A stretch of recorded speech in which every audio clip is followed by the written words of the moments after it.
فكرة إنك عارف أسباب خوفك من الحاجات اللي أنت مش عارفها دي حاجة مهمة جدًا، بس فكرة إنك عارف إزاي بقى تغلب الأسباب دي ده الأهم. أنا داليا وهبي وأنتم بتسمعوا بودكاست على الكنبة. إزاي أغلب خوفي من المجهول؟ خوفنا من المجهول ده إحساس طبيعي جدًا، ممكن يبقى موجود عند كل الناس الكبار والصغيرين، اللي عندهم مشاريع وbusiness واللي ما عندهمش. إحساسنا بالخوف ده إحساس آدمي جدًا وعادي جدًا. مهم إن إحنا نتعلم إزاي بقى نغلب الخوف ده. أول حاجة وأهم حاجة تقريبًا إن إحنا نعرف مصدر الخوف. لما نعرف الحاجة جاية منين أساسها إحنا نقدر نوقفها، نقدر نشتغل عليها أو نعالجها وننهيها تماما. أحيانا خوفنا من المجهول بيكون نتيجة لعوامل نفسية، حاجة عدت علينا ضايقتنا تعبتنا ارتبطت بشكل معين بالوضع ده، فبالتالي زرعت خوف كبير.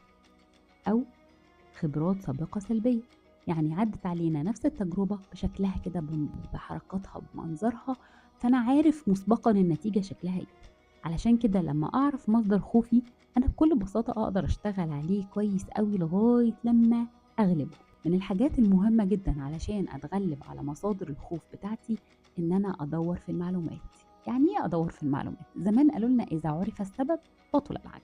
مثلا بيجي واحد يبقى خايف إنه يبدأ مشروع جديد لأنه مش عارف عنه حاجة، مع إنه هو أصلا لو جمع شوية معلومات، درس السوق، عرف أسعار الماتيريالز مثلا، دور مين أشهر تجار في المجال ده، عمل دراسة جدوى، بدأ ينزل يدور على أرض الواقع، هو بيجمع أكبر قدر ممكن من المعلومات. المعلومات دي هي الحماية بتاعته من الموضوع اللي هو مش عارفه أصلا.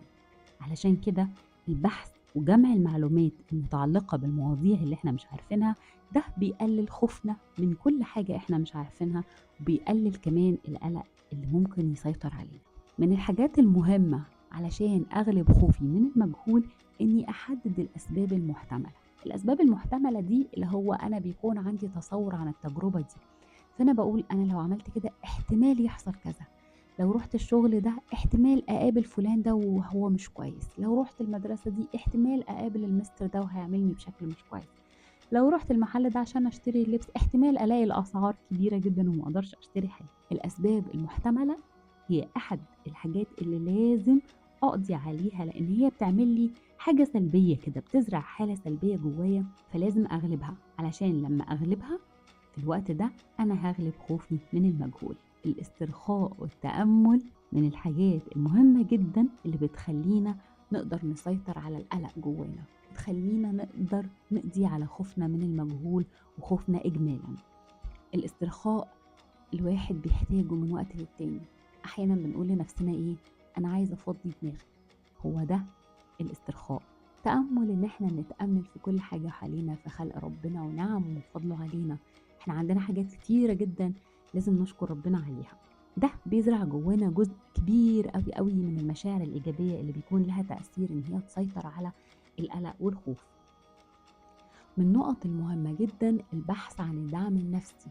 أنا لازم بس الأول أكون عارف أنا بدور على الدعم النفسي ده فين، لأن الدعم النفسي الحقيقة هو مش هيجي غير من الأصدقاء والعيلة بتاعتي أو الأسرة، وأحيانا بضطر ألجأ لمستشار نفسي أو بس يكون متخصص، لأن الناس دي الكلام معاهم بيديني فرصة إن أنا أتكلم، أعبر عن نفسي، أعبر عن مشاعري، أعبر عن أفكاري، وفي نفس الوقت ألاقي الدعم اللي أنا محتاجه، ألاقي حد هيطبطب عليا هيقولي معلش أنا معاك، اجمد ما تخافش، وهكذا. من النقط المهمة جدا اللي لازم نعرفها في حياتنا في كل حاجة إجمالا إننا لما بنتدرب على أي حاجة هي بتتحول لحاجة سهلة.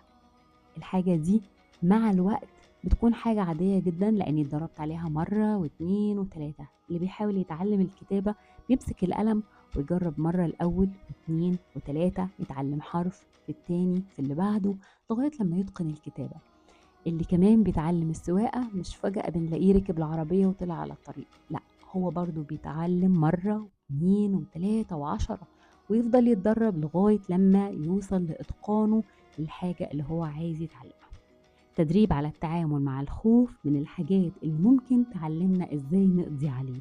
خوفنا من المجهول لما نحب نقضي عليه لازم نتعلم ازاي نتنفس بشكل عميق، نتأمل، نتغلب على الأفكار السلبية ونزرع مكانها أفكار تانية إيجابية.